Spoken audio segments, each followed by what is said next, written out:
কি রাজভর? রাজভর। রাজভর, রাজনাথ রাজভর। আপনাকে যে ঘর বানিয়ে দিচ্ছে তার নাম কি? খুব ভালো। খুব ভালো। হ্যাঁ। আপনার মতো আরও অন্য লোককে ঘর বানিয়ে দিয়েছে, শুধু খরচা এটা বলা যাবে না, আর মেন উদ্দেশ্য হলো আমি। চলুন তাহলে আজকে জোরদার খবর 742 থেকে আমরা এমন জায়গায় এসে গেছি যেখানটে একজনের অসহায় মানুষের ঘর তৈরি করে দিচ্ছেন। সেই লোকটিকে ঘর কে তৈরি করে দিচ্ছেন এই সময়, এই বর্ষাকালে, যিনি অসহায়ের পিছনে দাঁড়িয়ে কাজ করে যাচ্ছেন এতদিন, সমাজসেবী সন্তোষ কুমার রায় সেখানটায় এসেছেন। আর আমরাও এসে উপস্থিত সেই ঘরের মধ্যে। আজকে আমরা দেখতে চাই যে তিনি কিভাবে ঘর তৈরি করে দিচ্ছেন অসহায় মানুষকে। তো আমরা দেখার অপেক্ষা অনেক দিন ছিলাম যে সন্তোষ কুমার রায়ের নাম সারা বিশ্বে ছড়িয়ে পড়েছে, যিনি অসহায় গরিব মানুষের পিছনে দাঁড়িয়েছেন। সেই সন্তোষ কুমার রায়ের ঘর আমরা তৈরি করা দেখার জন্য আজকে এসেছি। তো আজকে আপনাদের ঘর দেখিয়ে দিচ্ছি, এইভাবে তিনি ঘর তৈরি করে দিচ্ছেন গরিব ও অসহায় মানুষকে। একটু ঘরটি ক্যামেরাম্যানকে বলবো ঘর ভালো করে দেখায় দিতে। দেখতে পারতেছেন এইভাবে ঘর এই বর্ষার সিজনে একটা মানুষ একজনকে তৈরি করে দিচ্ছে, মানে বিশাল ব্যাপার। কারণ বর্ষার সিজনে মানুষ গাছের নিচে থাকে, ঘর ভেঙে যায় বা হাওয়া বাতাসে উড়ে যায়, তারপরেও ইনি যে এই ঘরটি বানিয়ে দিচ্ছেন এত মজবুত সহকারে, তো এর পিছনে কিন্তু অনেকটা খরচ করেছেন। দেখা যাচ্ছে সব সিমেন্টের খুঁটি দিয়ে বানিয়ে দিচ্ছেন। আর সাথে আমরা জিজ্ঞাসা করে নেব, যার ঘর বানিয়ে দিচ্ছেন তাকে একটু জিজ্ঞাসা করে নেব যে এনার আগে অবস্থা কীরকম ছিল। কাকা, আপনার একটু নামটা বলবেন? হ্যাঁ, বলতে পারি। বলেন। রাজনাথ রাজভর।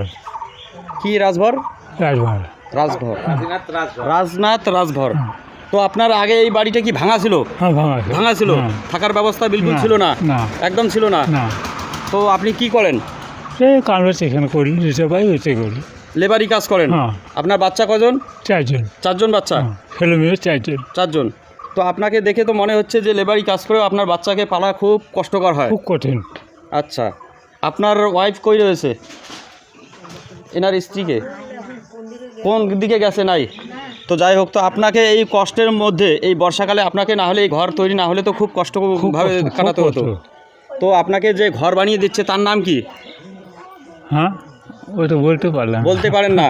আমরা যেটা জানি যে সন্তোষ কুমার রায়। আচ্ছা, সন্তোষ কুমার রায়, ইনি আপনাকে ঘর বানিয়ে দিচ্ছেন এভাবে। তো আপনি সন্তোষ কুমার রায়কে কি বলে ধন্যবাদ দিতে চান? খুব ভালো। খুব ভালো। হ্যাঁ, ইনি মানুষ বলে মহান। আচ্ছা, খুব ভালো। খুব ভালো। আপনার মতো আরও অন্য লোককে ঘর বানিয়ে দিয়েছে, শুধু আপনাকে নয়। তো বলে তো বাড়িতে এখন কেউ নাই, শুধু কাকা রয়েছেন। একটু আমরা ওই সন্তোষ কুমার রায়ের কাছে শুনে নেব যে ইনি এইরকম ঘর কয়জনকে বানিয়ে দিয়েছেন ও কয়জন অসহায় মানুষের পিছনে দাঁড়িয়েছেন। তো দাদা, আপনার দেখা পেয়ে আমরা খুব আনন্দিত।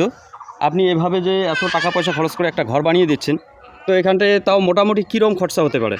খরচা এটা বলা যাবে না, আর মেন উদ্দেশ্য হলো আমি প্রথম দিন যদি এখানে আসলাম এই ঘরের মধ্যে ছিল আর কি। এই ঘরটা ছিল। হ্যাঁ, তো এই ঘরে ছিল মোটামুটি 6 জন থাকে এই ঘরের মধ্যে। তো আমার খুব কষ্ট লাগলো।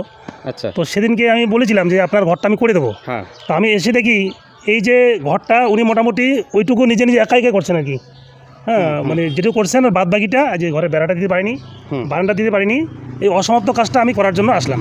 তো মোটামুটি 2 দিন আগে এসে বাস টাস কেনার টাকা দিয়ে গেছি, যে কাঠ কিনে নিয়ে আসলাম, তিনটে কিনে নিয়ে আসলাম। আছি ওদের পাশে, আমি দেখতেছি ওদের বাচ্চা দুটোর পড়াশোনার দায়িত্ব আমি নিচ্ছি। ওরা যদি সঠিকভাবে পড়াশোনা করে আমি পড়াশোনাটা ওদের চালাবো, এ বলেছি যে এই বাচ্চাদের। হ্যাঁ। তা যাই হোক, ঘরটা খুব চেষ্টা করতে তাড়াতাড়ি হোক, বৃষ্টির মধ্যে কীভাবে থাকবে। হ্যাঁ, এটা এর আগে 2 জনকার করেছি আমি। 2 জনকার করেছি? হ্যাঁ, এর আগে 2 জনকার করেছি। আচ্ছা, এটা সহ আপনার 3রা নম্বর? হ্যাঁ, 3 নম্বর ঘর হবে এটা।